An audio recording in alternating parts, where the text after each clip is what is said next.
What is going on, everybody? Jumbo Thick here, back with more Warhammer Fantasy Roleplay 4th edition. It's been a little while. We had to put off our session for a few days due to scheduling, but we're back now. And this is a commemorative moment. This is episode 20 of our campaign. We've been doing this for at least 5 months now. So that's... I'd say that's pretty good. That's a pretty decent amount for a recorded roleplay here. We are working off, like I said, the 4th edition. This is the Rise of the Forsaken campaign, our homebrew campaign, with all my homebrew monsters that are going to kill my players soon. And I'm joined by Mr. Jumbo Smooth and Mr. Doobie209. If you care to introduce yourselves. Hey everyone, I'm Jumbo Smooth. I'll be playing of Marius Wolf. I'm just happy to be here, just a man with a pick. You're just a man with a pick. How fitting.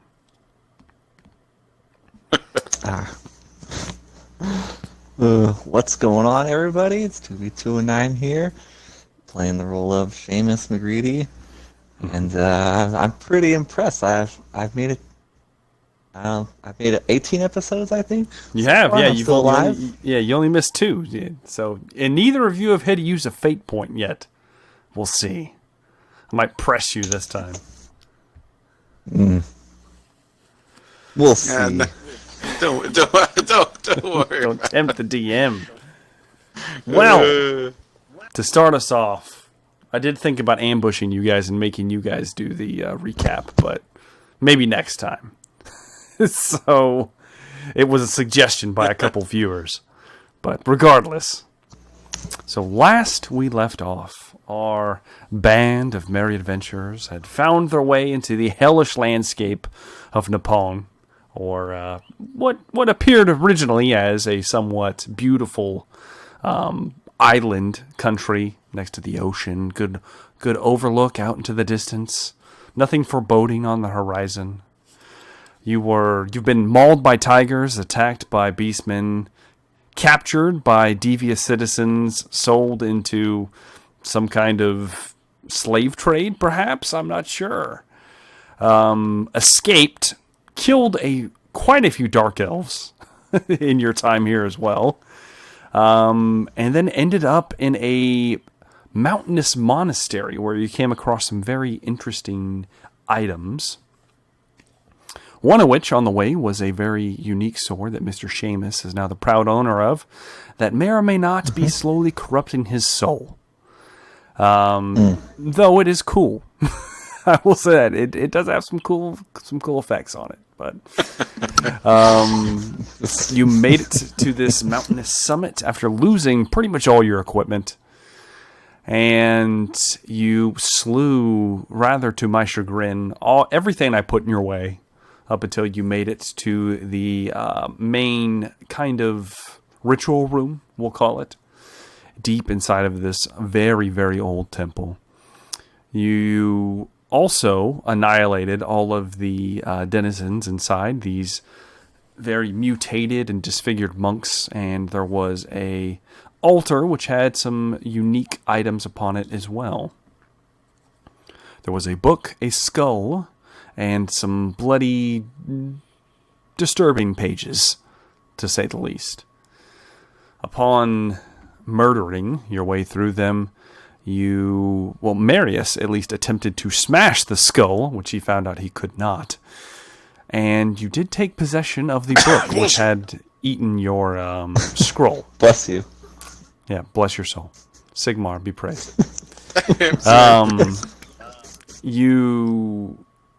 The book, it turns out, may or may not be demonic in nature, because along the way you also picked up a very interesting mask that allowed you to see, possibly, into the... I don't have a name for it, but essentially you get the sixth sense of seeing the winds of magic, as it were so.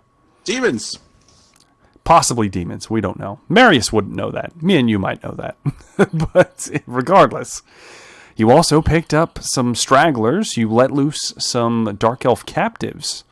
Very heroic of you, I might add. But you found a man of the Empire, as well as several Nipponese, I'm calling them refugees at this point, that you saved from this very bloody charnel house of a almost torturous dungeon that the people may or may not have been used for ritual parts and sacrifices, which may have been where you were heading yourselves had you not escaped from your cage, your imprisonment. You have quite a few people in tow with you as you left this monastery, which was then destroyed, or at least besieged, by a giant, massive creature of mythical legend.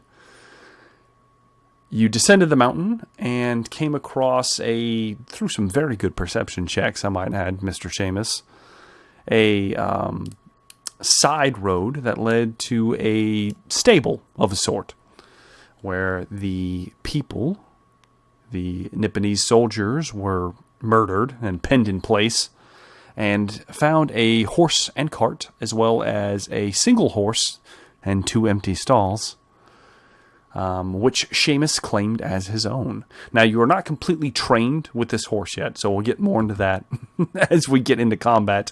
But you did take that good talent. Can you remind me what it is real quick, since I don't have it written down? Rough Rider. Okay.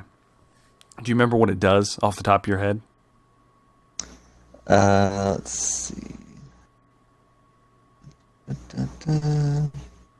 Those are my horse stats or the Rough Rider stats that I have written down here. This might just be my horse stats. Okay. But I do know it allows me to do, like I control it in combat, I believe. Okay, that's right. That's right. Without having to break it, you can. You can basically use that to give it instructions in combat without having to make a check. Okay. Yeah. So that's not exactly making it do something. It's just not having to make a check. It still might refuse to do something simply because you don't know it that well yet. But we'll keep that in mind though. So essentially, you don't have to make you won't have to make a riding check every time you swing your weapon, essentially. But if you want it to, say, attack a creature, you may have to still make a check on that because you don't have the broken skills for it yet. So, yes, it will become more beneficial if you manage to keep this horse alive and begin breaking it for battle. So, yes, you picked up the horse. You, much to my chagrin, did not take my dark deal and were not ambushed by beastmen in the woods at night. It was a tough one. I really thought you'd go for it, but no. Then the next morrow, you set out. You're very much trying to get home at this point, trying to make it back to Sealburg. And you took a shorter path through the very dense, lush forest that may or may not contain many hidden dangers. And of course, were ambushed by beastmen of the woods, of a similar nature to the ones that you encountered earlier in Nippon.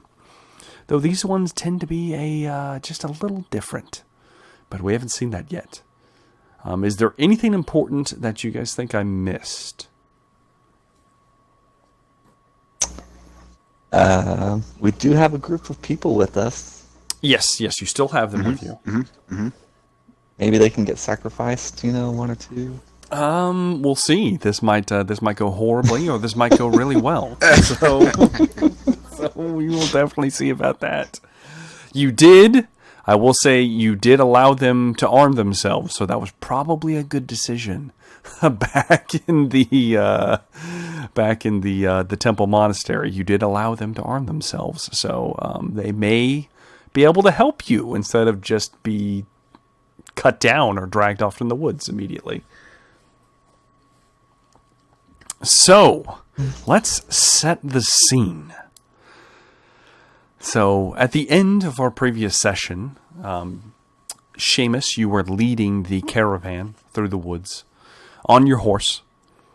Though you made a good perception check, it was not quite good enough to spot the ambush before it was sprung. Though you spot it in enough time as to not be surprised, if that makes any sense. So the beastmen do not get, from a technical standpoint, essentially like a surprise round. None of you are surprised by this. However, Seamus, in the process, a tree was felled that was attempting to block said caravan. It did not squish you. You pulled ahead and it fell behind you. And this is a very large tree. These woods are, like I said, rather dense and appear to be fairly old. So the tree that was felled was probably at least 20 feet tall. Very thick. Your horse might be able to jump over it. Maybe. It would be a tough, athletic feat if it does. But as of right now, you are trapped on the other side of this tree with a massive, huge beastman, possibly the leader of this ambush, which we will describe momentarily. But getting back to where Marius is, you were, I believe you said you were on the left side of the cart as it was following Seamus. Seamus wasn't too far ahead, so the tree would have slammed down, startled the horses, but of course, your main man, Gerard, with his one eye, the Reichlander that can speak a little bit of the local tongue, and possibly some ties to Seamus, as you may have found out in the last episode, is currently trying to get them under control to keep them from panicking and possibly breaking free from the cart itself, as there are a few women and a few of the more injured refugees with you are in the cart currently. You were off to the left where you could speak with Gerard, so you're not very far. Around the cart, because it could not hold everyone, you have 6 more individuals. 6 more men of Nippon, including the somewhat leader of them, with a man with the very slick mustachioed mustache. The interesting don't fellow. Kill him, bro. Yeah, don't kill him. Don't kill him. He must live at all costs. He, as well as the others, are armed with mostly spears. Maybe the odd sword here and there. Stuff that they could liberate from the temple monastery. They also appear to have tried to armor themselves, though not as well as you. They couldn't cobble together a full set of the wooden armor. The less elaborate wooden armor of the samurai is more like the armor that the soldiers tend to wear. Just like pauldrons and breastplates and a couple pieces of leg armor. Nothing fancy, but they've cobbled together a few things. But as soon as the tree fell, Marius, you know what? Let's go ahead and roll initiative, and then we'll see who we start off with, actually. Oh, goody. All right. So roll me that D10 and add your initiative bonus. 8 for me. Okay. Ooh, that's not good. Oh, a 7. 7. Oh, Yes, bad. you guys. It's not bad. Not bad. I guess you rolled better. The only problem is, I mean, some of these beastmen got pretty high initiative. So let's see here. Just more opportunities for dodging. Oh, you hope so.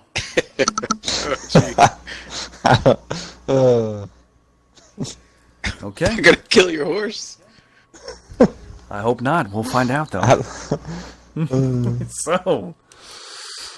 So Marius, the tree falls down, boom, in front of the cart. You see this all unfold. You hear the bellow of a large, deep, but somehow feline voice off to your right. You can't see it past the cart, but you see Seamus dart ahead and kind of spin around to face it, on his horse still, but is much concern as you might have for Seamus. You sense impending danger as you have been in a few of these ambushes at this point already, and you know that there cannot be just one. And you glance over to your left, and you see emerging from the woods at a very, very rapid pace 3 large beastmen with feline features.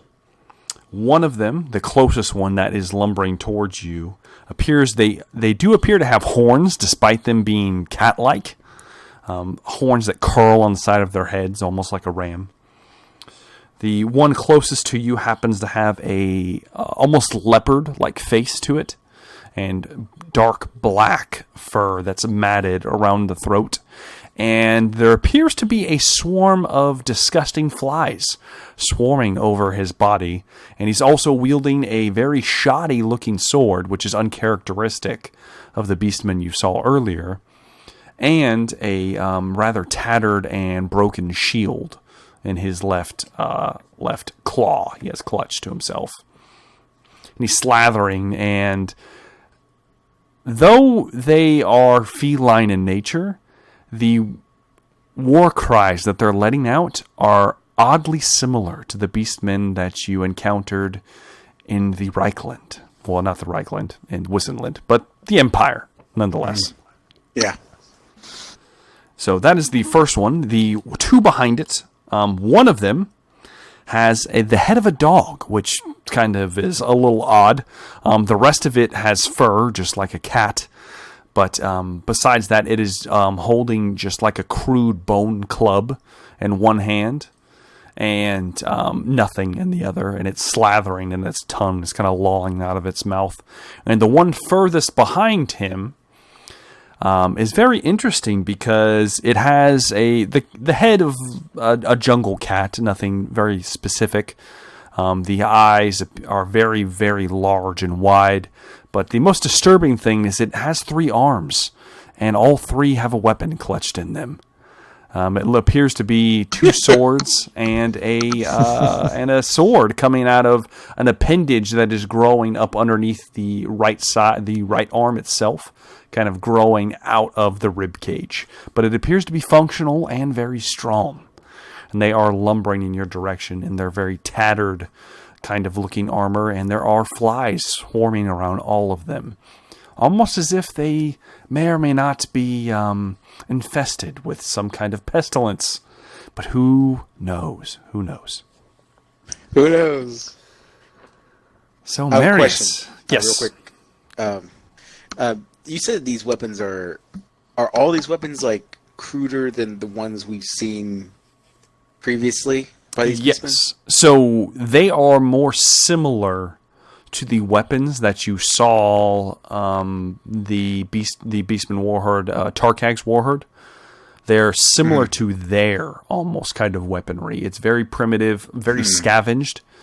The ones that ambushed you, though they had similar features, actually had very decent equipment on them.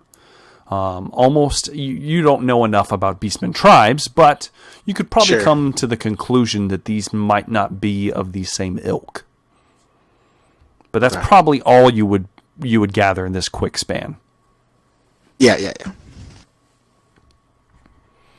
So, Marius, I'm assuming you brace yourself as you see these 3 shapes looming out of the woods. You also hear the cries of the men around you as combat is definitely inevitable, and you can hear the horses beginning to greatly frighten, and Gerard is trying to keep them at bay, and he's looking very nervous with his one eye glancing about to and fro. The men that were guarding the caravan seem very shaken. Though you have treated them well and fed them, they still were in captivity for an extended period of time and probably aren't going to last long in combat without some aid of some kind or some great feat of heroism. So we'll keep that in mind because we will be rolling to see how well they do as time comes. But you hear that there are many, many more bodies lumbering out of the woods around you, but these are the three immediately that are converging on you. But before all that, Marius, make me a perception check.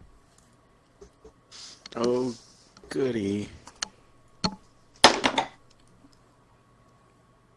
That's a 12 out of 39. Okay. That is very good, Marius Wolf, because you have time to roll me defense, sir. Oh. Just a straight defense. Okay, so that's like... This would be your cloak, your Sea Dragon cloak. my weapons, regular, basic weapons. Yeah, just weapon skill. Okay. That's a 34 out of 43.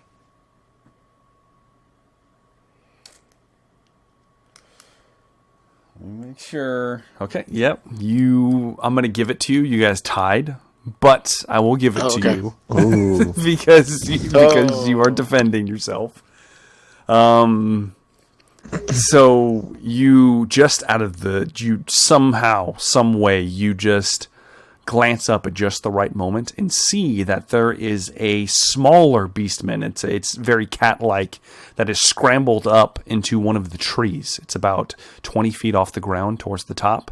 And you have just enough time as it grins because it has a much more human face to it. Similar to the Ungors you may have fought in the Empire. And it has a bow leveled at you and looses an arrow. And you manage to scramble and bunch up some of your Sea Dragon's cloak that you stole off of those Dark Elf Corsairs all those days ago and pull it just in time across your face, deflecting what would have been probably a very dangerous blow to take this early in the fight. It skitters off the cloak, and you hear it kind of howl up in the tree. But you don't have time to reflect on what just happened because the three beastmen are converging on you at a very rapid pace. Oh, no. The leopard face beastman with the shield and the very matted, disgusting-looking sword bursts through the woods and in a jump comes flying in your direction. I need you to roll some defense, Marius Wolf. Okay. Question. Do I get a success for that block? It still technically hits you. So okay. No. No. Okay, that's fine. Let's see here. Ooh, that's not good. I might have to reroll. I got an 80. Out of 58. Out of 58. Do you want to re-roll it? Yeah, I'm gonna re-roll. I don't want that sword touching me.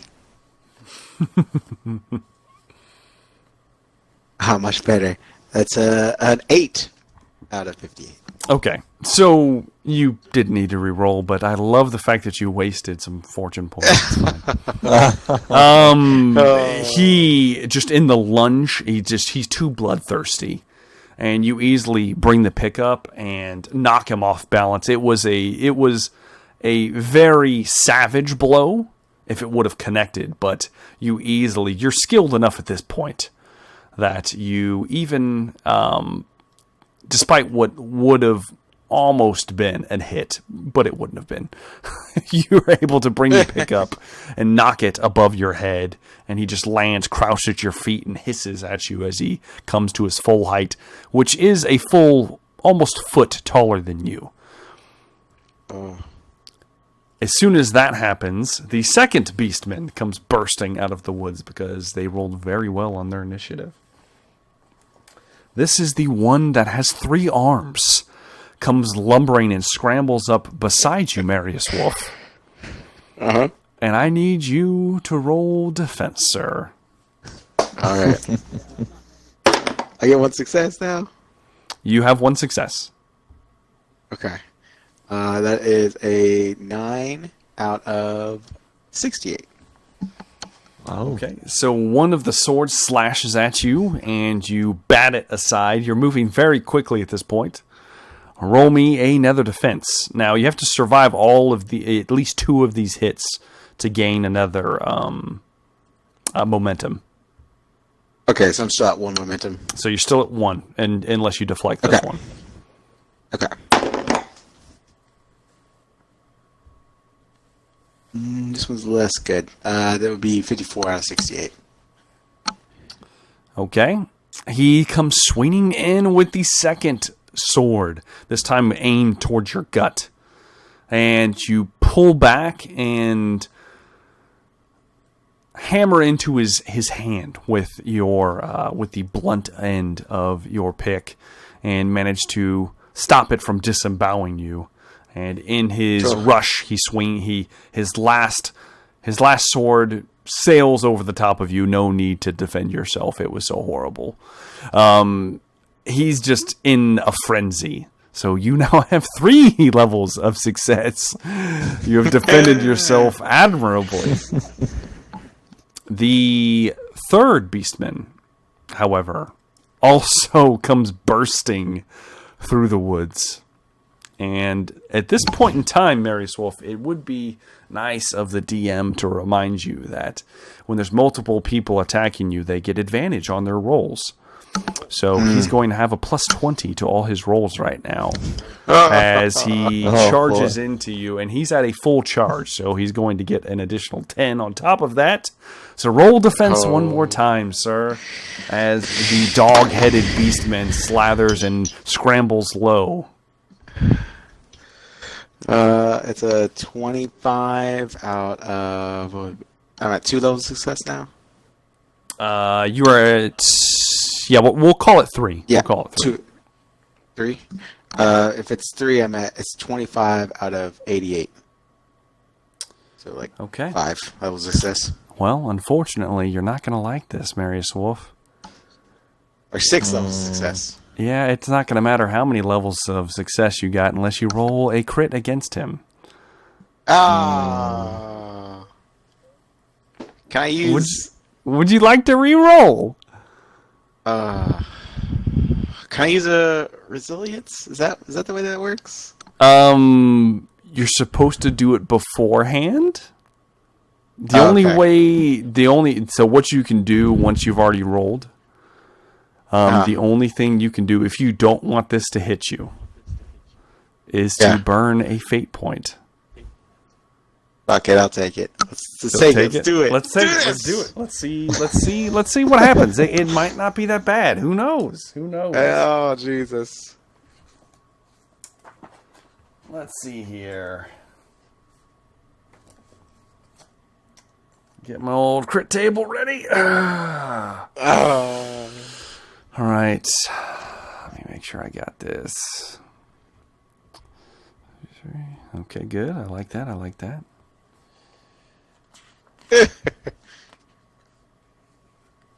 Oof.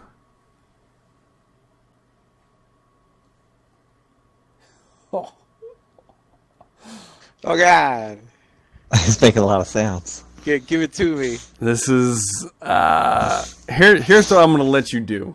I'm going to let you You haven't taken damage. You haven't taken damage, so I have to if I remember the rules correctly, I'm going to have to subtract from my roll because I rolled really high and this would have been really bad.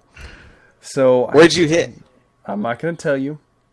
I have to take 30 off of it, I believe, since you haven't taken any damage yet. So that puts it at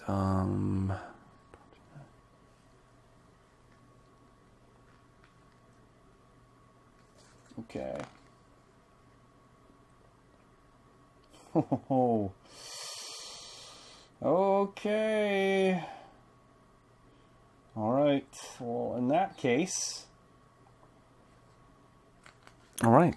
Luckily, I remembered that because otherwise you might be almost dead. So, Jesus. first off the top, you take... So here you take...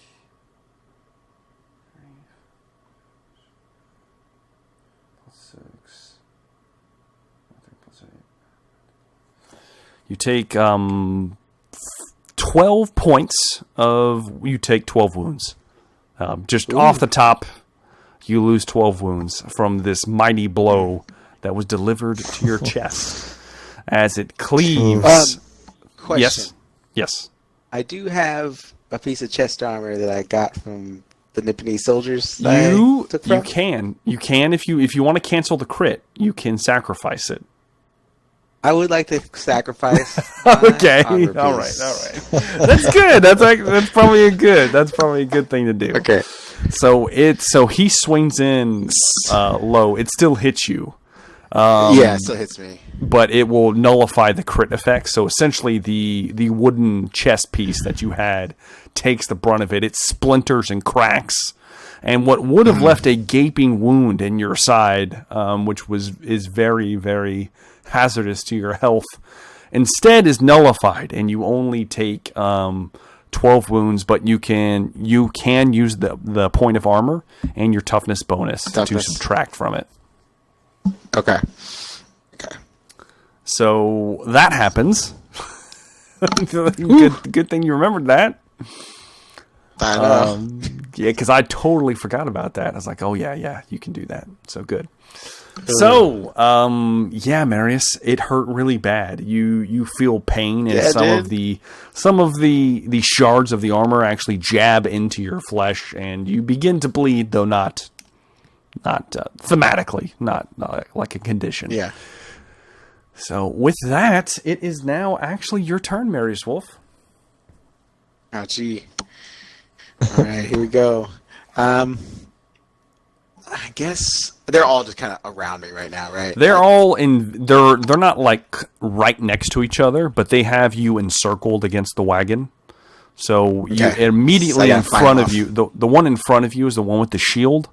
Off to your right is the dog-headed beastman that just stabbed you, and off to your left is the 3-armed cat that is wielding all those deadly weapons.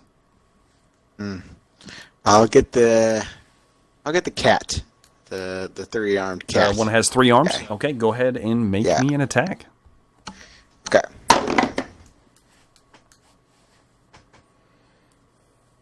Ooh, that's not very good. It's going to be a 67 out of 58.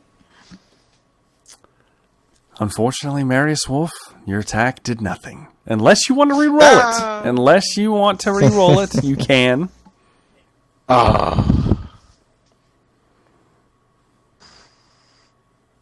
You know what? I'm gonna let it ride right now. I'm gonna let it ride. All right. Let it ride. We'll see how the rest of the round goes. Okay. So you defended yourself, though you just took a blow, and it hurts, and it kind of stumbles you. You lose all the momentum you had in the fight, and you swing the pick around a little bit more uncontrolled than normal, and lash out towards the one with 3 arms, seeing in him as probably the biggest threat to you. The other ones look like they might be looking for an opening to dart in, but you keep them at bay. And as you're swinging out, you just don't connect. He dodges nimbly out of the way, and looks like he's going to retaliate when he can. The pick slams into the side of the wagon, scaring some of the people in it. And Gerard looks at you. Marius! Keep them back! And that's it. That's all you get. Try my best, Gerard. Yeah, exactly. And with that, we will now cut over to Seamus McCready. Seamus, you're on your horse. You are currently trying to get it calmed down, and this massive 10-foot-tall behemoth lunges out of the woods holding a 2-handed axe. Huge axe. The head of the axe is about the size of your horse's head. It looks very, very dangerous, and he looks very, very angry. He is essentially in the guise of a lion. The head is feline with a large mane. And there are two almost bull-like horns coming out of the top of his head. But the most disturbing thing about this beastman is that his fur seems to have been falling off in places, and there's wet, almost gaping wounds across his flesh.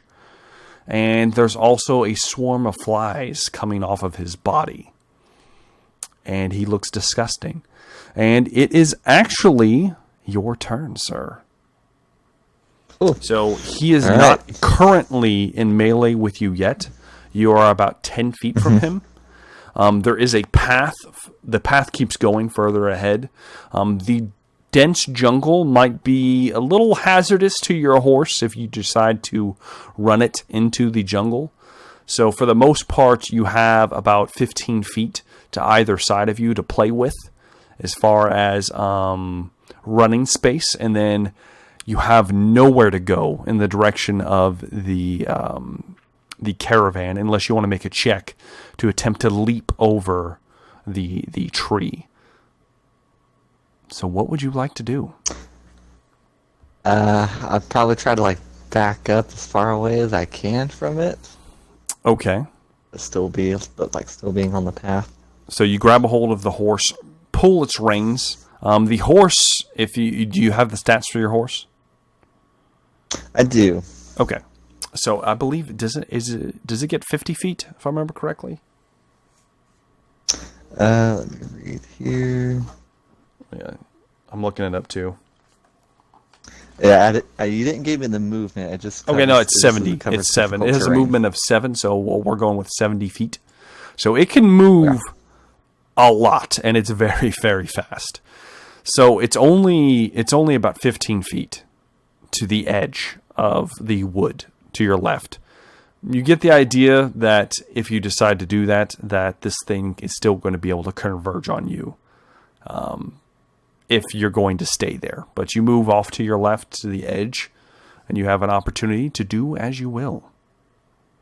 All right, I'll pull up unsling that repeater crossbow. Okay. And start going to town on this guy. Okay, go ahead and make me an attack at the lion.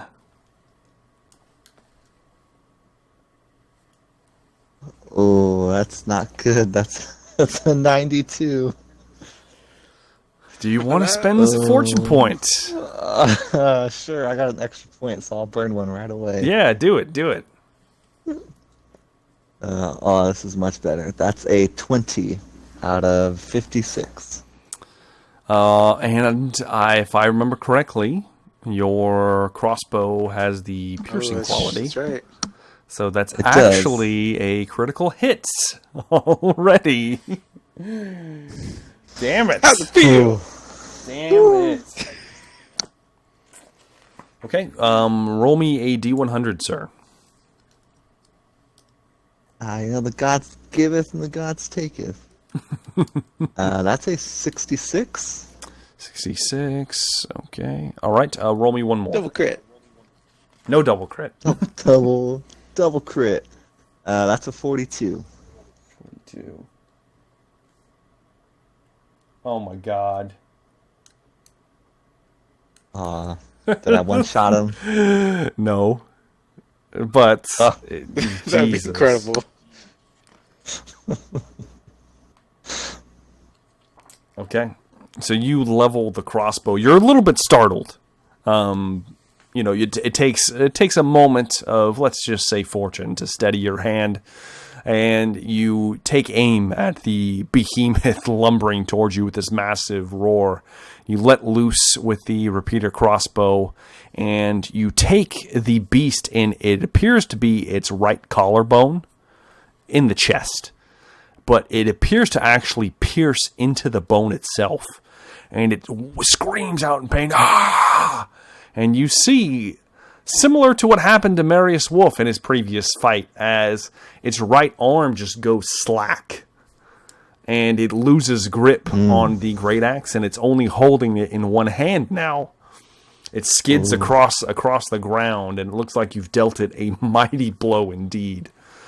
Because your crossbow deals 9 plus your success levels. How many levels of success did you get?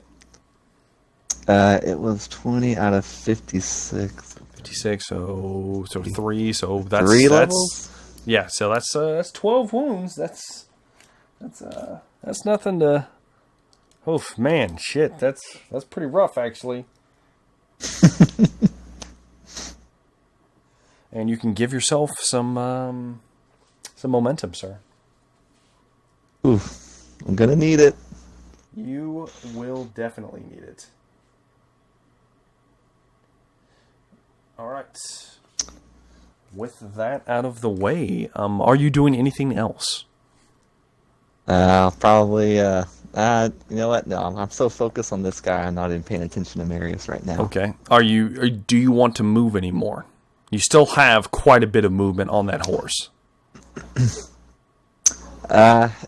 Probably not. So I'm just gonna kind of hang out where I am and get ready for this dodge. Okay. Alrighty then. As you steady the horse, I need you to make me a ride check to see because of what is about to happen. Ooh. All right. Ooh. That's a 29 out of 35. Okay, good. You managed to keep your horse calm as the enraged lion now flings the axe over its head one-handed and comes charging at you. I also need you to make me a cool test to not shit your pants. Roll for shit. Ooh, that's another 20. That's a 20 out of 44. Okay, all right. So you do not become very, very afraid of your impending doom. He's going to come lashing down at you. Now, I will say this. You're technically the same size as this creature right now, and he is aiming for you because he's very upset.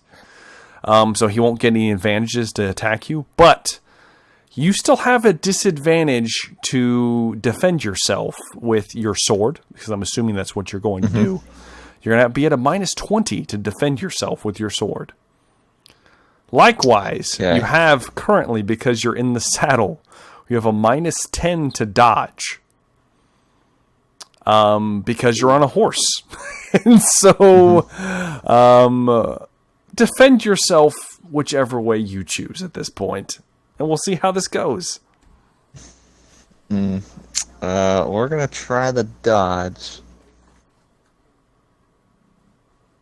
Yeah, we're going to try the dodge. Go for it. Oh, let's see how this goes. I have 1 level of success, correct? You do have 1 level of success. Okay. So it'll just cancel out. Ooh. That's an 83. You can spend another fortune on this roll if you'd like. Oh God. Yes, I'm going to. And that is a 4. How many levels is it? This is important. It is a 27. So you lucky bastard. This axe Sigma comes and even one-handed, he appears to be very strong. And he sails it in your direction, and you barely have time to just duck your head as it passes over the top of you and your horse. Skims the back of your armor, in fact, tussles a bit of your cloak, and may or may not have shaved a couple hairs off of the top of your head as it slides across, and it embeds itself in the ground in front of your horse, barely, narrowly missing you. But he has failed to strike you, so you do gain some momentum from that. And with that, I'm nervous. Seamus, roll me a perception check. All right.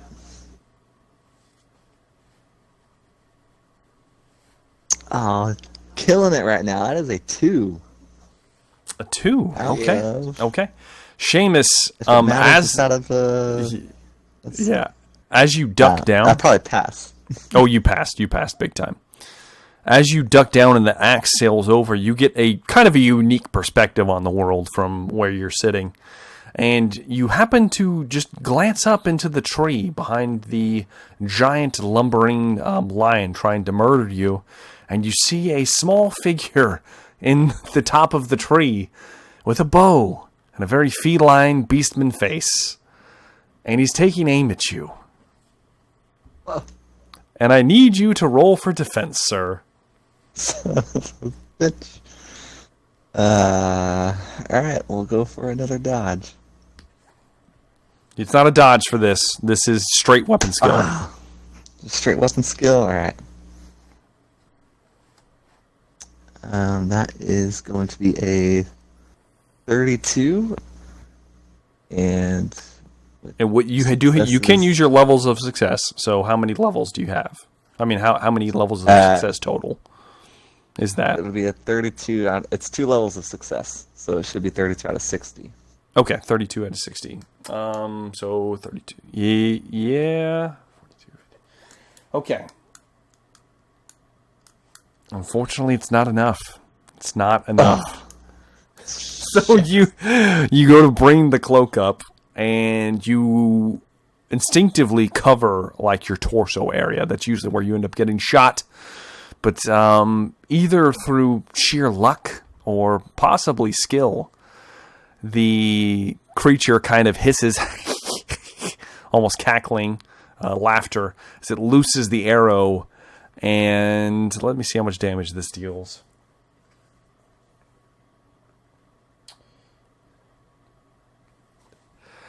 It clips the side of your head for 11 wounds, which you can subtract from your your toughness bonus. Right. It rends the side of your head, a pretty deep gash, I'd say. But you're made of stern stuff. But it has rocked you, and you've lost the momentum that you once had. And you're engaged in combat with a giant wailing beast. So we'll see how this goes. But now that is the end of the round for you guys. At this point, since no one gave any instructions or called out to the men with you, I need Seamus. Which one of you has the leadership? Is it you or is it Marius? I have it. Do you have it I too, do as Marius? well. You both have it? I do. Okay, Yeah. both of you roll me a d10, and we will take the highest one. Well, the lowest one, excuse me. Okay. I rolled a 7. Okay. I rolled a 3. A 3. Okay, we'll take the 3 then. We'll say, Marius, you have enough gumption at this point, and you have displayed some prowess in your fights thus far, that some of the men around you appear to be emboldened and are able to fight back a little more ferociously against their attackers, which you see many, many furry bodies around this wagon with crude spears and swords and everything, bellowing, disgusting things at you. So yes, there is that. But no one as yet, you have not heard any death throes as of yet, but there is screaming and possibly people being stabbed in the background. Oh.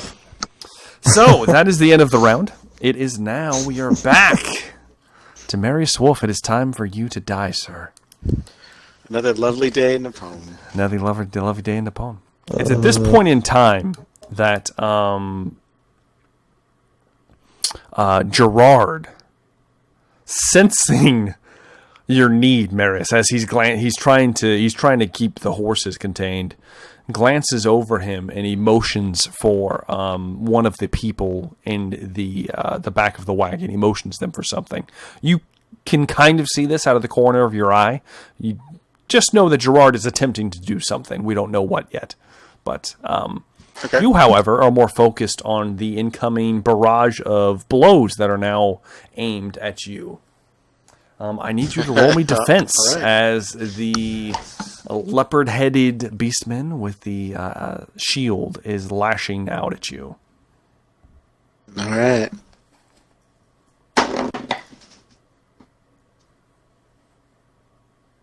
That's going to be a 46 out of 58. Okay. Do you want to spend a fortune point to make it one more level of success? Or do you want to get clipped? Oh, shit. Or you can re-roll it. It's up to you.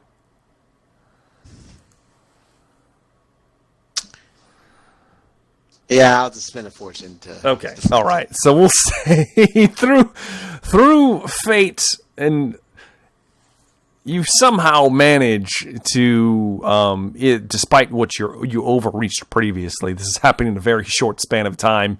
You managed to get your pick back just quick enough to fend off the strike that was coming towards your gut with this crude sword that this beastman has. The flies kind of swarm around you as the metal clashes, and they swarm across your arms. It's very disgusting. But he's not done yet, because he has a shield. And there appears to be some disgusting spike in the center of it, and he's going to attempt to put your eye out with it. So roll me one more defense, sir. You do get one level of success, though. I get one level of success? You got one level of success. Okay, that'll be 14 out of 68. Okay. You, just because of where the pick is positioned, he can't get a good angle on you, and it bashes against the head of the pick, and the spike comes within inches of your face, but does not connect. It's at this point, off to your left, Marius, that the three-armed feline comes lashing towards you. I need you to, as you press this attacker away from you, to defend yourself against the next one. Okay. I just got one level of success, right? Yeah, we're saying it for 2 blows. It's just going to be 1 level. Okay, cool. That's 29 out of 68. Okay. You easily bat aside a second one, or a third blow now. Go ahead and roll me again. All right.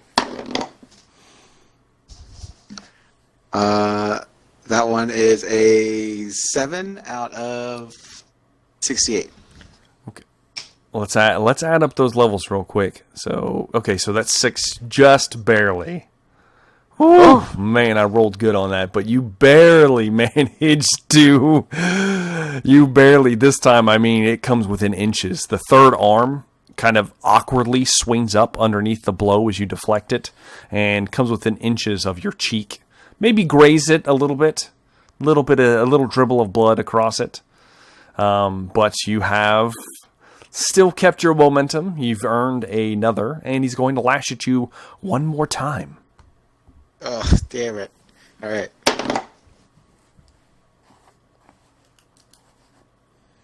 That one is a 41 out of 78. Okay. Once again, you bring it down low enough to as the third arm lashes towards like your ankle, and you this time you not even using your pick. You just lift your foot out of the way, glances down, and you stamp onto the blade, cracking it. Though it's probably still as useful as it was before. All right. Now, at this point, Marius, you look now to your right as you know what's coming next. The dog is capitalizing on you being distracted. Go ahead and roll me one more defense, sir. All right.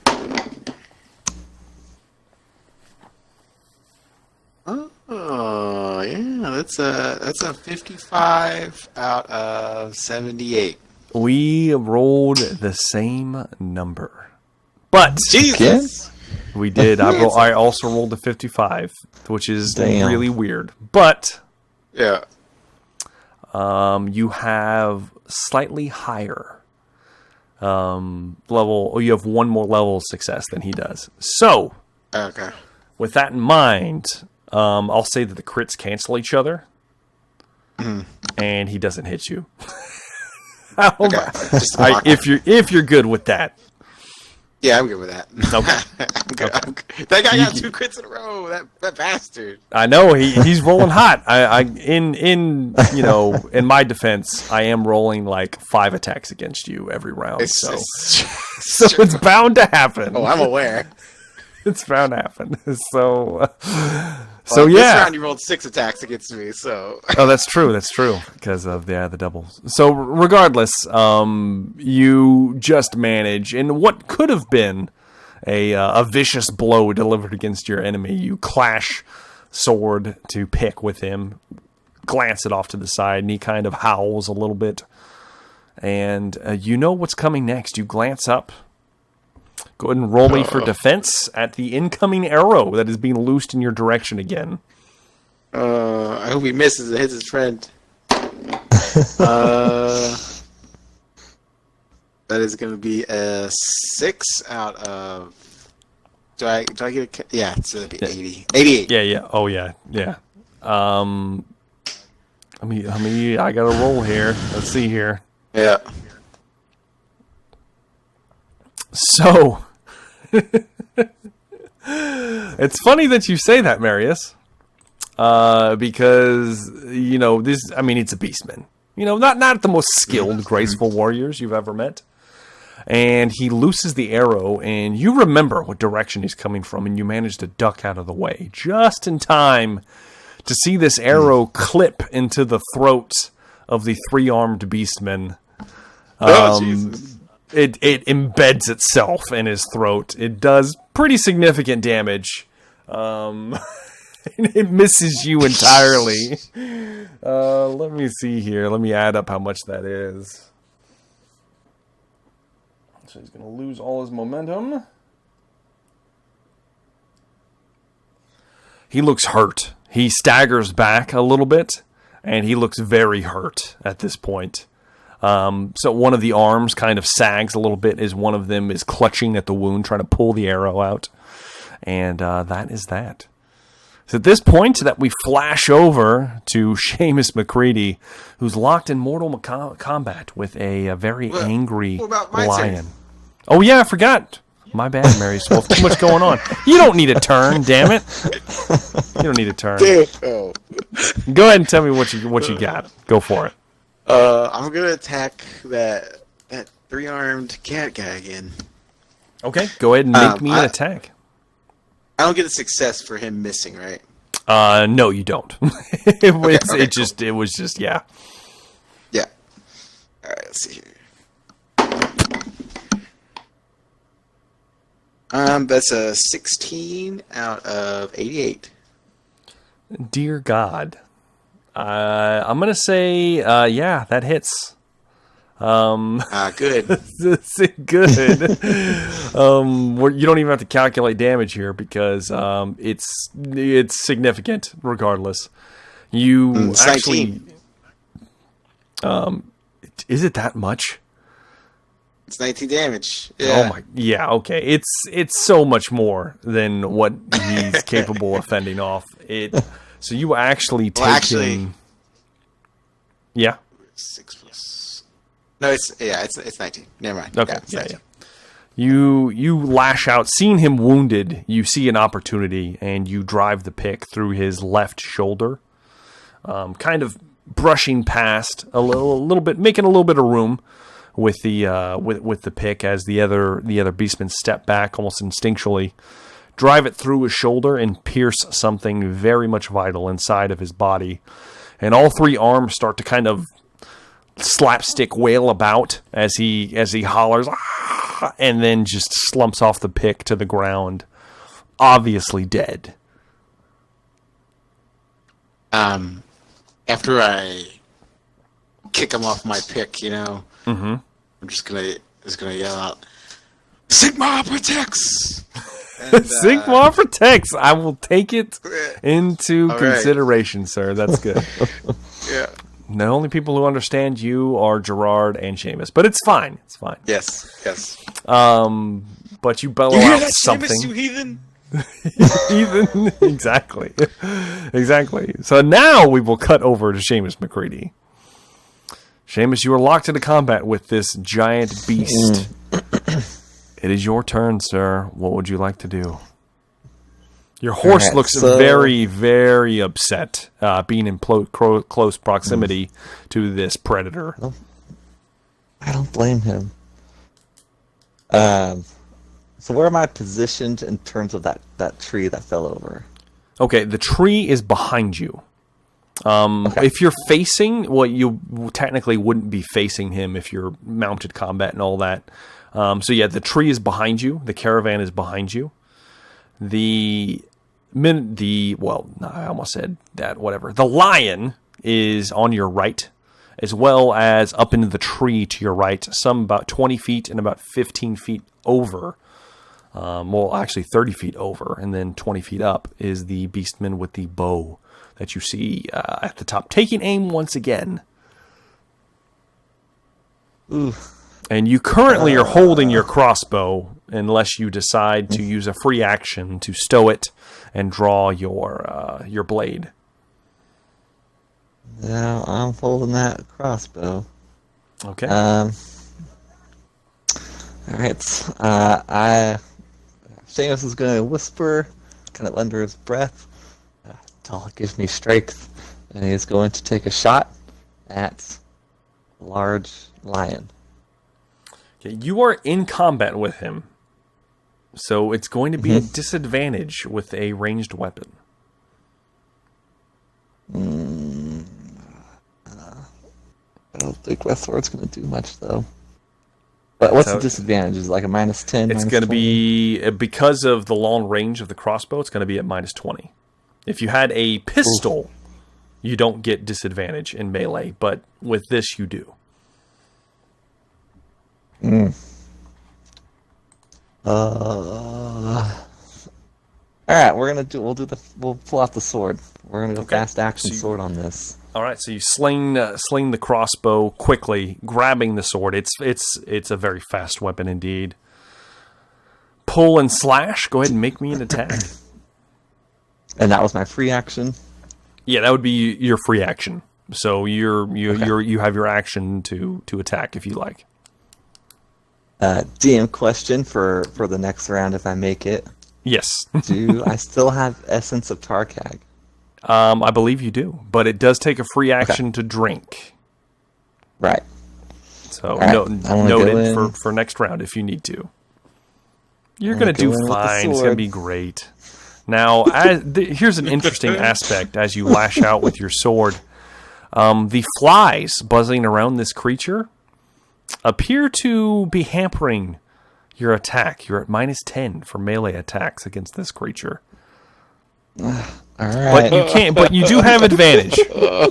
Or no, you don't anymore. You don't. So you're just at minus 10 for it. And I should have done this for Marius as well, but I forgot. But he would have hit it anyway. It's fine.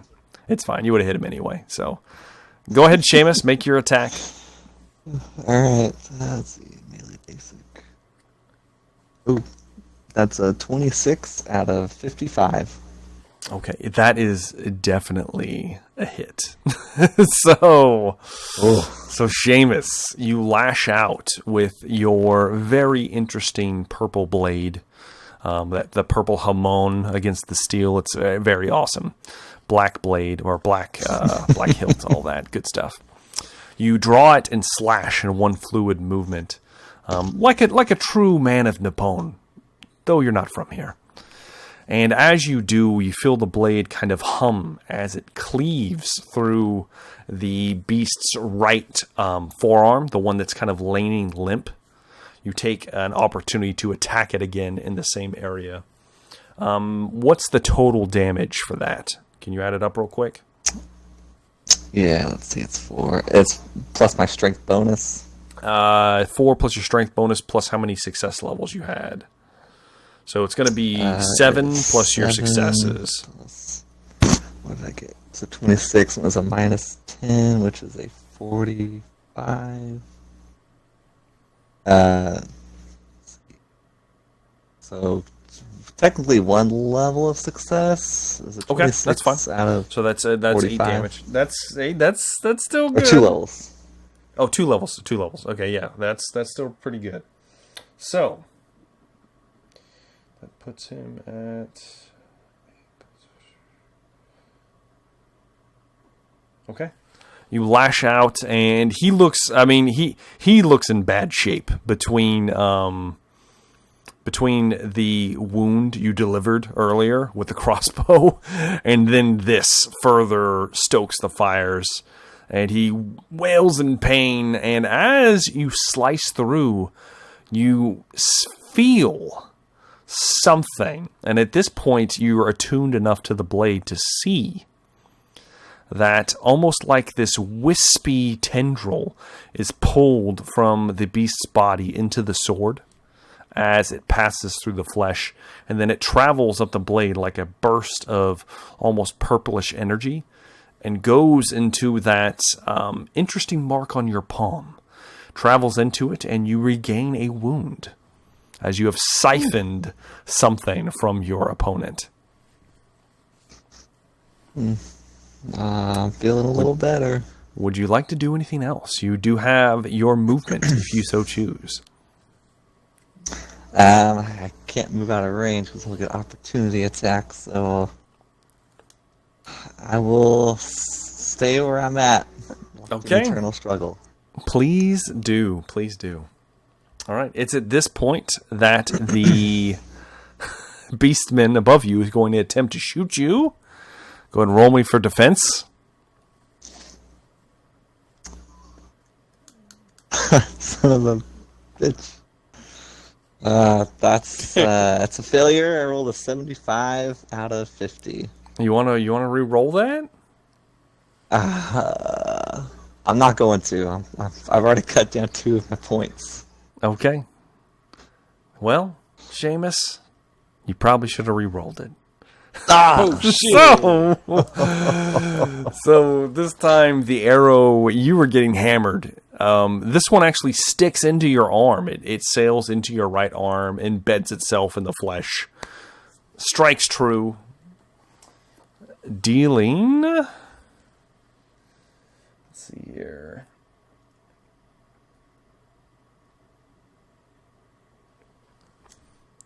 "11 wounds, which you can subtract your toughness bonus.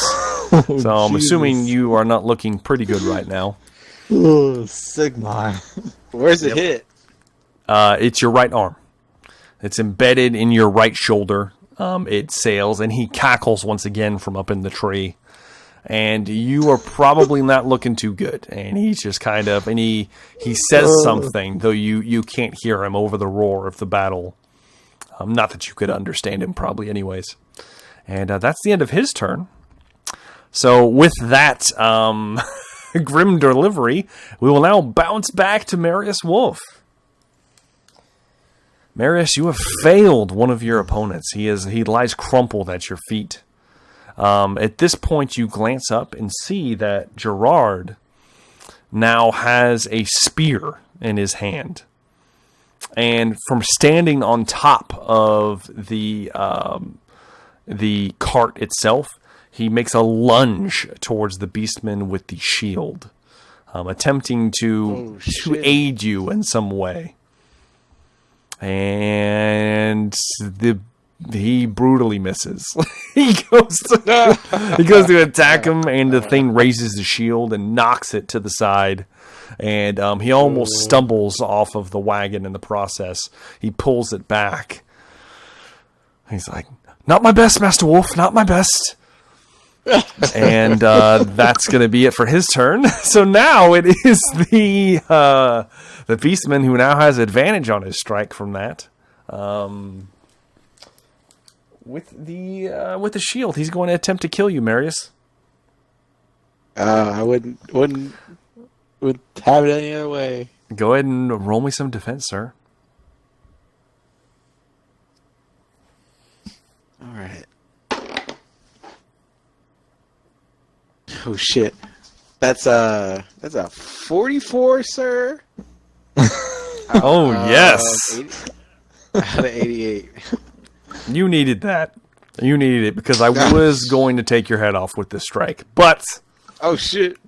you got a crit. So yep. Go ahead and roll me another D100. All right. 91. And one more, please. 2. Okay.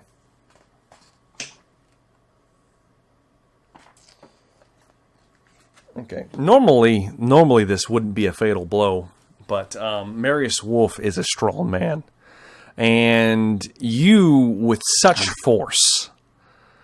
Who were you aiming at again? Oh, it was the one with the shield who was attacking you. So as he lunges over the top of you with his sword, you bring the head of the pick down and actually cleave through his kind of almost oddly disgusting cloven hoof that's at the bottom of this feline body. And it shatters. It just splinters into pieces, and he wails in pain. And you bring it up again and take him in the upper thigh of the same leg, and obviously tore through an artery as blood just comes spilling across the pick, all across your body. Fatal femoral blood. Rip it out, and he falls to his knees before you and then stumbles back stone cold, dead within seconds. You have dealt another mighty blow. Take some momentum, sir. And there is still one enemy upon you. We're going to 6 momentum? Yes, we're capping out at 6. 6. Okay. So that's the end of him. The Gore with the dog head, with the curling horns on the side. Let's see if he bolts for it. He does not. He is going to... he seems to be a little bit excited, in fact, by the blood. But go ahead and roll me another defense, sir. All right.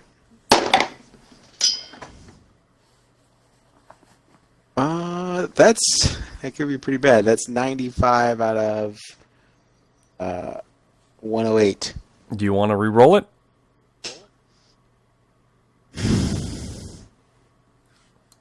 No. Okay, then. Should have re-rolled it. I figured I might need to, but I was just like, well, I don't know. Well, so he's excited by the smell of fresh blood, and he lunges for you, drives his very primitive-looking, almost like cudgel that he's holding, smacks it into your right arm, right into the like bicep area, and you take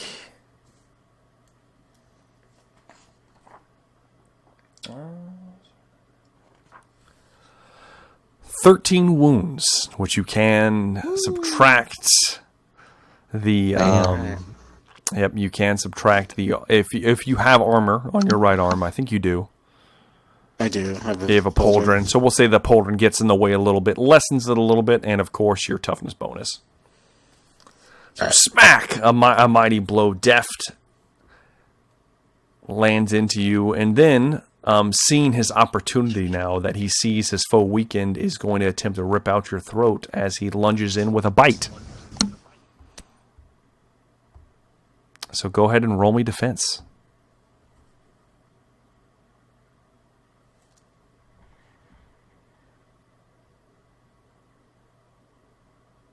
Marius.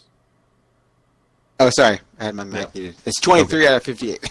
23 out of 58. Okay. All right. Well, he lunges in with a bite, and you pull back just enough, getting the pick in the way, pushing him away from you, and the jaws clamp short of your throat. You are not wounded that time. But there is one more attack coming your way, sir. Roll one more defense. All right. Do I get one success?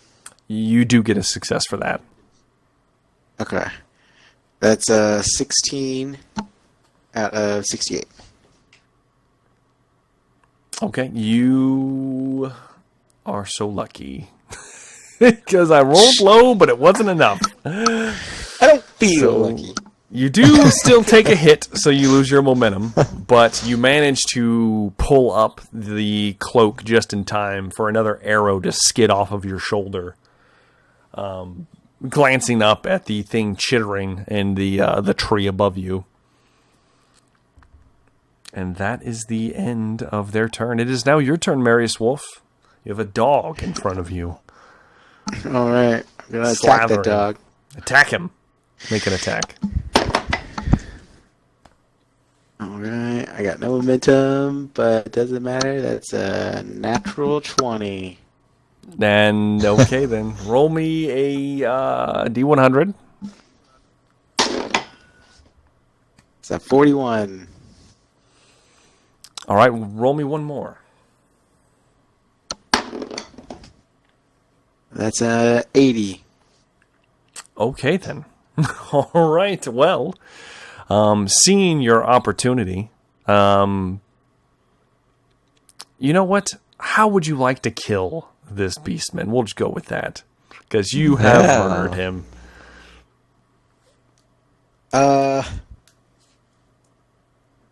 I think I'd just like to kind of like take a big swing, I guess kind of from left to right, and like catch him right in the side of the head and like bring it all the way like where it forces him to like his head gets the other side gets impaled into the wagon.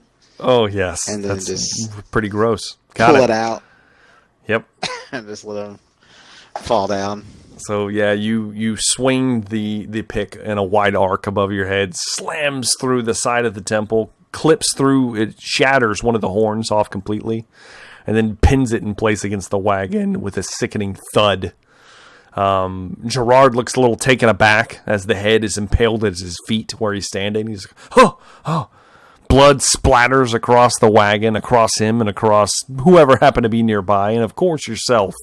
As you pull it free, the thick, brackish, like black blood of the beastman that smells really, really bad. And it's going to take a while to get out of your clothes. But you pull it out, and he is stone cold dead. Would you like to do anything else with your movement, sir? As a free action, can I take a swig of one of my potions? That you can. Go ahead and you reach down into your pack, pull it out. You regain your toughness bonus and wounds. And you still have your momentum if you would like to do anything else. I mean your movement. Excuse me. My movement. Are there still beastmen on the other side of the cart fighting the men? There are beastmen all around. In fact, this is only the second round. No, it's the third round. Yes. This is only third round. It's the third round. They have not done anything yet. Nobody from your side has fallen somehow. Yeah. But they are all embittered with at least 2 to 3 beastmen apiece, and it's looking grim all around you. Okay. You do see the nearest guy towards you is towards the back of the cart, and he's currently fending off 2 beastmen of a lesser stature than the ones that you were fighting. They appear to be more human and not as well built as the other 2. All right, Can I do enough movement speed to kind of, I guess, get around the cart where I can see most of these beastmen, I guess? Oh, yeah. Okay. Yeah. You could even, if you want to see most of them, you could climb up in the cart if you'd like. I don't want to. I want to be able to attack them, So, Okay. All right. So yeah, you can. You have more than enough movement to get towards the back of the cart. Now we'll say there's a press of bodies, so it's going to be kind of hard to see the other side. But you can at least see, and as soon as you start like heading towards the back of the cart, where where you see the one man defending himself desperately, he looks very scared. You start charging that way, and the two beastmen lock eyes with you. And notice their dead comrades in a very quick order. You see, they haven't run yet, but they look a little frightened, especially of you. You look like a figure of their nightmares running towards them. But you do see that there are at least 10 more, maybe 12 more beastmen just towards the back of this cart and around the side from what you can see. There's probably more than that, attempting to snatch and seize people. Would you allow me to, like, I guess move around and then, like, take my pick and, like, fling the beastman blood on it, like, off of it onto the other beastmen? On your turn, I will, since you already used your free action. Okay, that's fine. But keep that in mind. I'll just move around. Okay, do you want to engage, and do you want to get in melee combat with those two? Yeah, I get in range. Like, okay, you get in range, and I'll take that into account on the next roll. Okay. Got it. So, now we swing back to Seamus McCready. Seamus, it's looking grim. Mm-hmm. It's looking very grim. You have an arrow sticking out of your shoulder, and you're bleeding from your head slightly. And there's an enraged beast, a giant lion of some sort on two legs that is coming for your head. It's at this point, Seamus, that you look down and you notice that the fingers in his right arm begin flexing once again. And you get the idea that on his turn, he's going to be able to use that arm again. So take that into account on your next move. What would you like to do? I have 2 bags of healing powder, and I would like to take one of those if I can. Okay, yes, you do. You have the essentially a potion. With a free action, you can reach in and essentially gobble down what you can, even with your really, really screwed up mouth.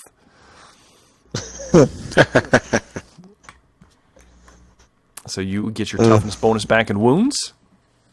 And what would you like to do with your action? Cry, perhaps? Not yet. I'm gonna try and cut this beastman's head off or something. Okay, go for it. Right in here with this cool sword. Hopefully get some more health back. It's gonna be close. That's a 69 out of 65. That is nowhere near enough, sir. Even one-handed, he lashes the axe up, and the haft catches the sword blow, knocking it aside. And you have not connected. Would you like to attempt to move away from him? I would like to try to. Okay, I would like you to. So you lost all your momentum. If you hadn't have, you could have burned your momentum to leave without taking an opportunity attack. But you will take one now, and you cannot defend yourself because you are essentially you cannot necessarily. Well, I will give you this: you can attempt a dodge at -10. Okay. I'll take that. That's at least something. All right, -10 on the dodge. I did not beat it. Okay. Well, unfortunately for you, I rolled for your horse and it didn't beat it either. And the axe, as you move to go to move away, cleaves into the side of the horse, almost taking your leg off with it. barely misses your leg in the process. And it embeds itself all the way. The full blade goes through, and you hear the horse whinny and basically scream out. And instantly, even with the momentum of it moving, you can tell it's dead. And it falls out from under you, and you weren't going at fast speed, thankfully. But it's enough to tumble you from here. I need you to make me an athletics test to see if this horse falls on top of you or not. Oh, God. Oh, God. I rolled a 31 out of 27. Okay. Do you have any fortune left? Because you can make it a success. I do. I'll make that a success. Okay. I have 1 fortune point left. All right. now. So you manage just through sheer gumption, because you're not a very agile man to begin with, and as you feel the horse die beneath you, you roll with the momentum. You don't necessarily land on your feet. You don't take any damage either. You land awkwardly on your wounded shoulder into the ground and kind of roll with it. You're still technically prone. But the horse is not on top of you, pinning you in place, because that would have been probably fatal. So there is that, and his axe is currently lodged in the horse, and he did not make his check to withdraw it, so that's probably a good thing. All right, so that's actually his turn, because he just attempted to remove it, and he couldn't. It's embedded so deep in this horse. So he just kind of howls. And you know what? Let's make a check, actually. Let's see here. Yep, he doesn't care about his axe. He's going to let the axe go. And he has very sharp claws and teeth. He's going to pounce on top of you, Seamus. I need you to either dodge or defend yourself. All right, I'll try to defend myself. Oh, this is a terrible night. I rolled a 99. Oh, critical fail? Reroll it, bro. Can you re-roll it? I do. I have 1 point left. You might want to. I just want to let it ride, you know. Oh, But no. Jesus, it's a little better. It's a 95. How many levels of failure is it? This is important. 5 levels. Okay. That's unfortunate. So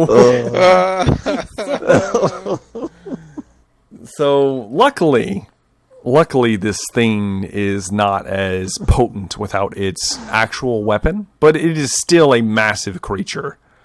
So it lunges on top of you, and a claw rakes out across your chest for 10 damage. Now, you can subtract any armor and toughness you might have across that area. But you lose all your momentum. And now he's going to attempt to bite you with his second action.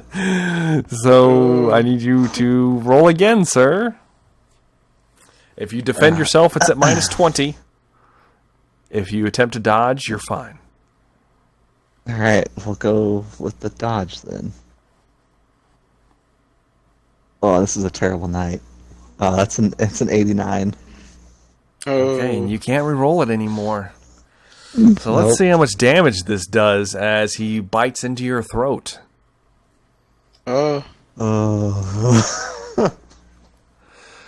For not as much as I hoped. It's only 10 damage. But you can subtract your toughness bonus. So are you still up? Yes. Okay, Barely. good. So he lunges in, doesn't grab anything vital, but tears at your throat. And it's not looking good. But somewhat luckily for you, the archer doesn't have line of sight anymore since since he is apparently in the way. The giant lion is. And he takes aim at someone else in the crowd. And Marius, you hear a "ah!" as someone gets pegged in the back and falls dead. Was it a woman? Nearby. Was it the woman? We'll find out. So, with that out of the way now, now we bounce back to Marius. Marius Wolf. There is chaos around you.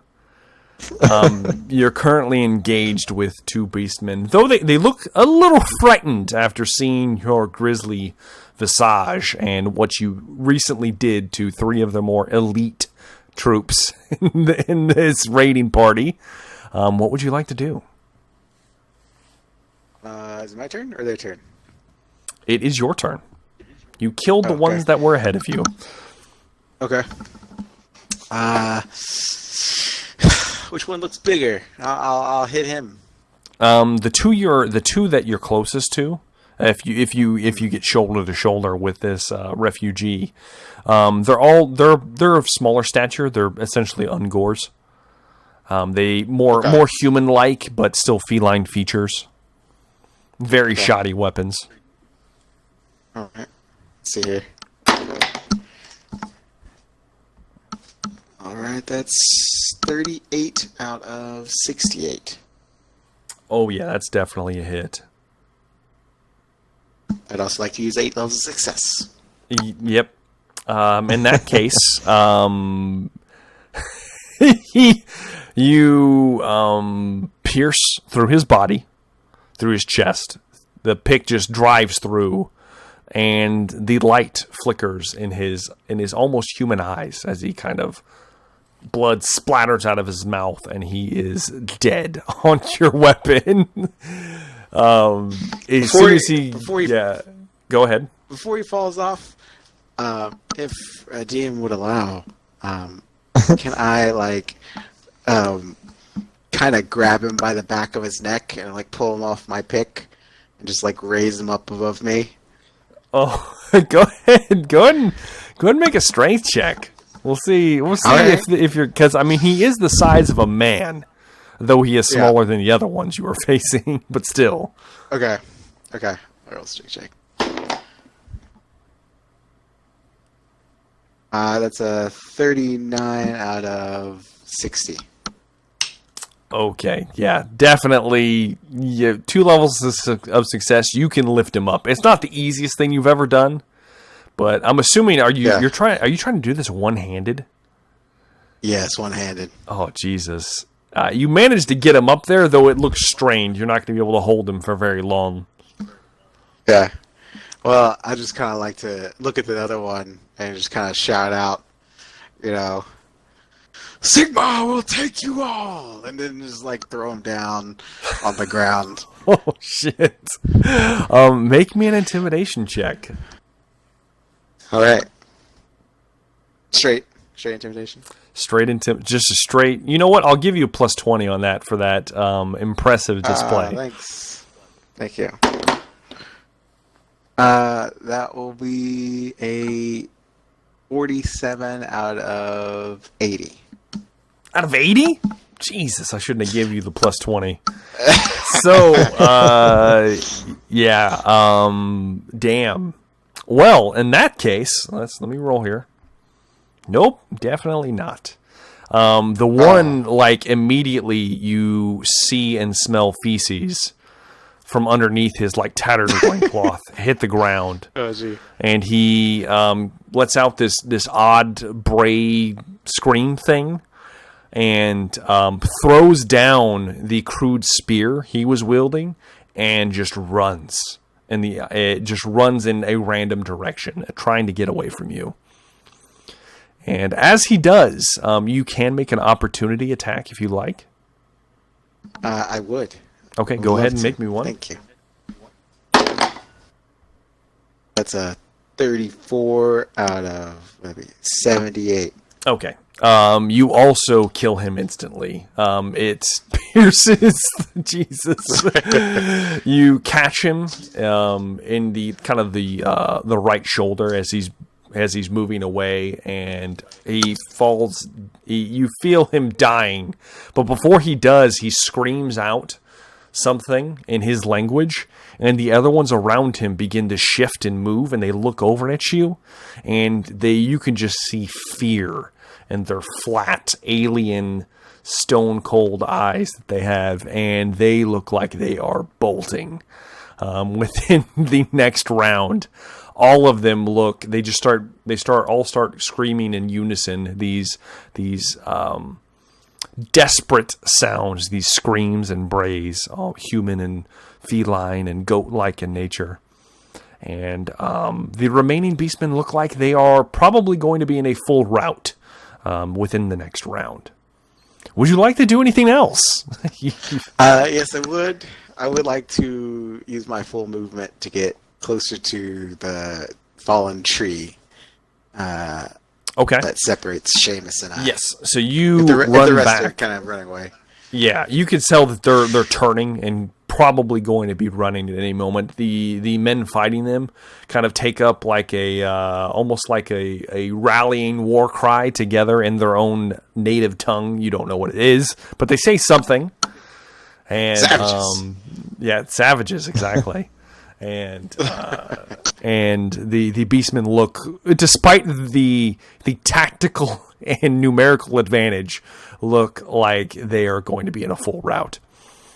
So you, seeing this, you head back in the direction of Seamus, and the first thing you notice is you can barely see over the top of this tree.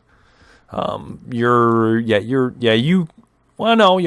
be about just barely a foot taller than it. It would be a hard climb, but you could do it if you needed to. But you at least get to the tree. And you can see that Seamus's horse is dead. There's an axe embedded in the side of it, and it is lying there limp and dead. And you see that you can see further past it, probably just another 10 feet or so, is Seamus is currently on his back on the ground, being ripped to pieces by a massive lion-like beastman that is in some kind of feeding frenzy, because it is not routing despite the rallying cries of its fellows. Yeah. And that's what you see. And it's this point that we jump over to Mr. McCready. Mr. McCready, what are you doing in this moment? So is the lion on top of me? It is currently on top of you. Now you're not grappled, so you could stand up and like get some distance if you like. If you move away from him, he will get an opportunity attack. Right. If possible, can I use my free action to try to down another potion? You can only use one per encounter. All right. Can I drink my essence of Tarkag? You can if you'd like. All right, I'm gonna do that. I'm real pissed off now. Okay. Oh shit. So you scramble, up. you scramble out from under him, and he looks like he's going to lash out at you in any moment. And and at this point, how wounded are you? I have 3 wounds. That's it. That's it. Okay, you're going to have to make me a cool test to see if you can keep your shit together in this moment before you take that potion. Ooh. It's going to be close. I got a 40 out of 44. Okay. All right. Yeah, you manage to keep it together. You unstopper the essence of Tarkag. Bring it to your lips, down it. As you do, you feel warmth, almost like fire, the prickling of your skin. Your form begins to shift and distend as your muscles begin to bulge. All of the wooden armor you may have confiscated from the men of Nippon, the straps snap off of and just fall about your body. So if you had any wooden armor on, it is now useless at your feet. Your chainmail is still good, though. And your form shifts, and you have surprising strength as your canines elongate. Would you like to attack this creature? I do. I'm gonna say, let's dance. And go with that sword. Okay, go ahead and make me an attack. Ooh, got him this time, I hope. That's a 43 out of 55. 43, you said? Yes. Okay. All right, with a 43. You don't have any fortune left, do you? I don't. I'm completely spent on everything. So, you don't need it anyway. I'm just fucking with you. You do manage to connect with this creature. You take it once again in its wounded arm. You're really going to town on this right arm. Let's see here. That's 7. How many levels of success is that? Just 1? Or just barely a success? Just 1 level. 1 level? Okay. So 7 plus 6, 13 plus... Okay. Okay, that's 14 damage coming its way. That's pretty good for Seamus. Yeah, it does significant hurt. You see it dig in, and he looks very badly wounded. He howls out as it slices through the arm yet again. And this arm is now you've been cutting it so much that it looks like a bloody mess. And it once again goes limp at his side, but he has one good arm and a good mouth still.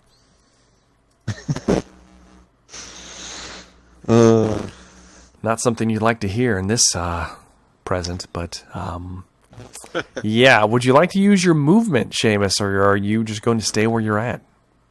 I'm going to stay where I'm at. You do regain a wound, as it does siphon off more of his essence. That's what I like to hear. That's what I need. All right, and you have 1 level of momentum. And you're going to need it, as I need you to defend yourself as he lashes out with his claw. All right. You're at a -10 if you use your weapon, or +10 if you dodge. Yeah, we're going to be, we'll probably, let's see. We'll probably use the weapon if it's slightly higher. Okay.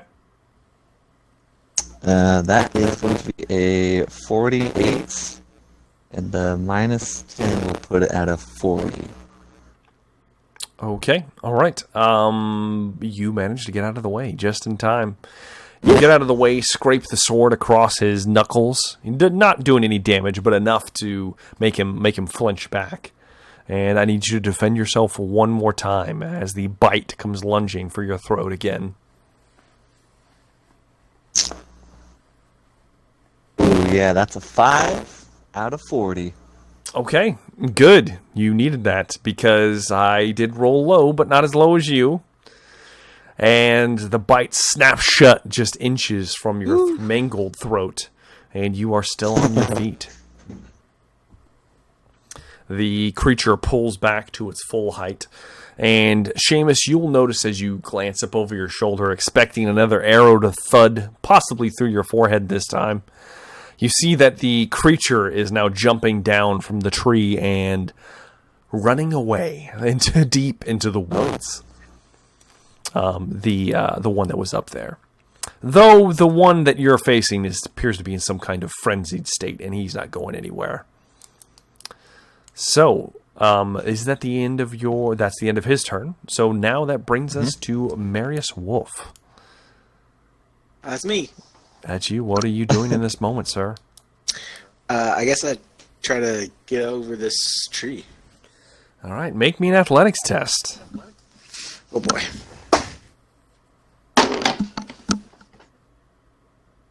Oh. Might need to reroll. Ooh, I rolled a 33 out of 26, which is a critical fail. That is So- a critical fail, except I was going to give you a plus 20 to this roll. So it's Oh, a okay. critical success because it's a hell stationary object. Okay.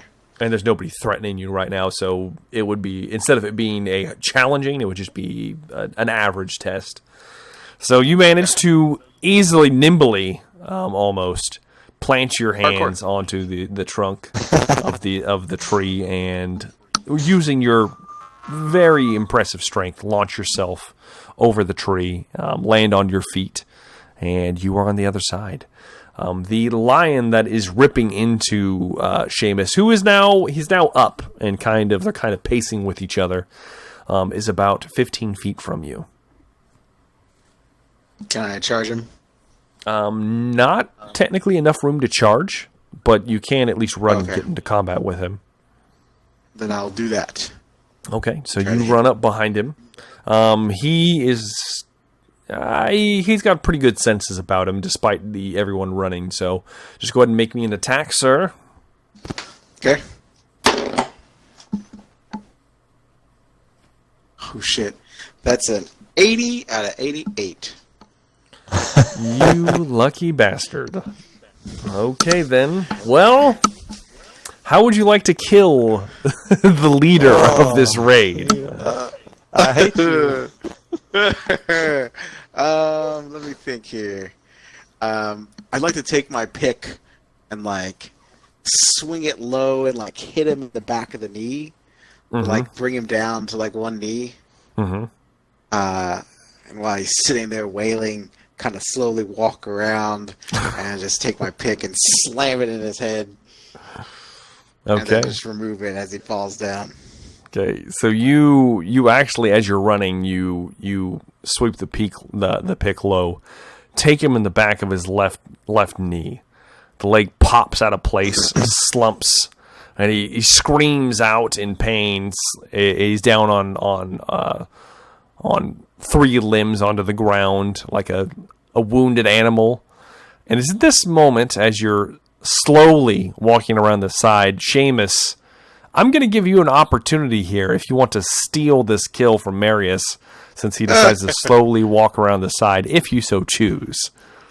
Oh, I do.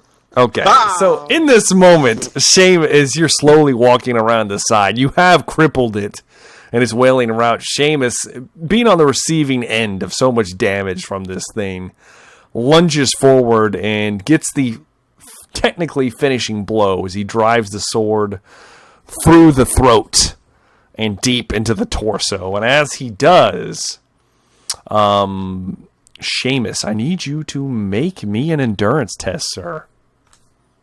All right. That is a... Do I get to use my success levels on this one? No, this is just a straight test. Okay. A 60 out of 62. 60. Oh, you barely made that. So, unfortunately, barely making it is still not going to be great for you. You plunge this sword into the enemy, and as it's taking its dying breath. Marius, you see this happen as you glance over, as you are assured you're going to kill this creature. Yeah, the hell. And as the blade sinks in, you see a flicker of energy pulse from the blade, Marius. And Seamus, you feel cold cascade through your body. And Marius, I need you to make me a cool test at minus 20. Ooh. Yeah, minus 20. All right. That is going to be a 32 out of 20. 50, no, 40. Okay, you barely make it, so you're fine.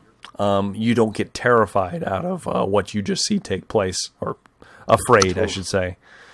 Suddenly, as this happens, Seamus suddenly has what appears to be a purplish translucent skull interposed across his head that flares into existence, and there is a billowing, ragged cape that dangles all about his body. It's ethereal in nature. Seamus, you just feel cold. You don't feel any different. You just suddenly feel like your life energy is drained from you in this moment. But it hasn't. In fact, it's done more than that. You have siphoned off enough soul from this enemy that you have regained 5 wounds. And if anybody was near you, they would have to make a check if they are within eyesight of you, or they would be frightened of your presence. This may or may not be a further aspect of your sword. And because you failed you didn't get high enough success level on your endurance check for this influx of energy, you also take 1 point of corruption.